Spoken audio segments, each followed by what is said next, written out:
idea of America is that we're all created equal and deserve to be treated equally throughout our lives. We've never fully lived up to that idea, but we've never walked away from it either.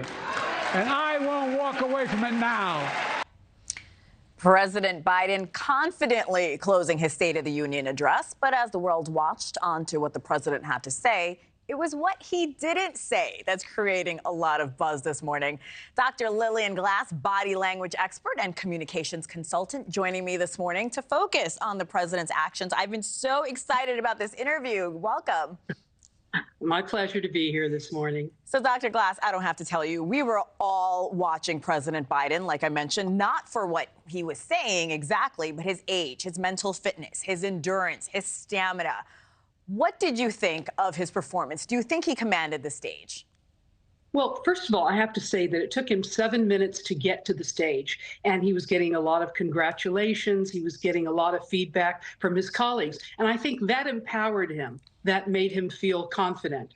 So when he was on the stage, what was very interesting is he was yelling a lot, and a lot of his tone did not match his body language. So that was kind of a concern. He also 13 times did not mention Trump's name. In fact, he called him his predecessor. So he never really spoke and said his name. We also see what happened was that he was coughing a lot. And one of the reasons he was coughing so often is because he was talking so loudly initially. But then something changed in the middle. He started to have his body language match his tones. He started to use more inflection. And towards the end, we saw him actually a little charming when he talked about his age. And we saw a different President Trump than we've seen before. We saw a lot of back and forth between President Biden and the crowd. He ad-libbed a bit. Here's one moment that stuck out to me, Doctor. The result was a bipartisan bill with the toughest set of border security reforms we've ever seen. Oh, you don't think so? Oh, you don't like that bill, huh? That conservatives got together and said it was a good bill? I'll be darned. That's amazing. I have to say, that's the Biden I remember from office. What stood out to you during those tense moments?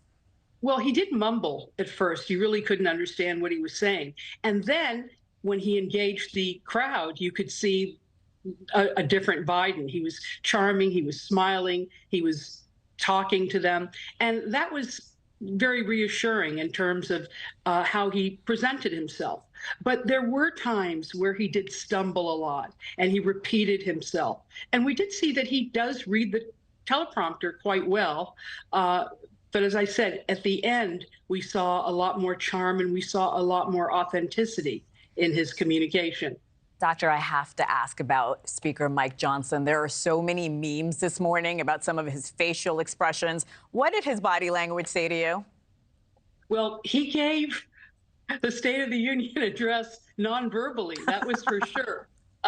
So we have somebody that gave it verbally and somebody that disagreed or agreed, and it was quite fascinating to watch. Do you think we'll continue to see some of these facial expressions from our House Speaker moving forward? Oh, I think so. I think he was pretty genuine, and he would shake his head no. Yeah. He would have shocking expressions on his face, and then there were times where he agreed. That's true. You kind of looked at that as a barometer of what's really going on. I think that is so true. Dr. Lillian Glass, we really appreciate your insight. Thank you. My pleasure. Thanks for watching, everybody. Go to joinnn.com to find NewsNation on your television provider. Also, don't forget to click that red subscribe button below to get more of NewsNation's fact-driven, unbiased coverage.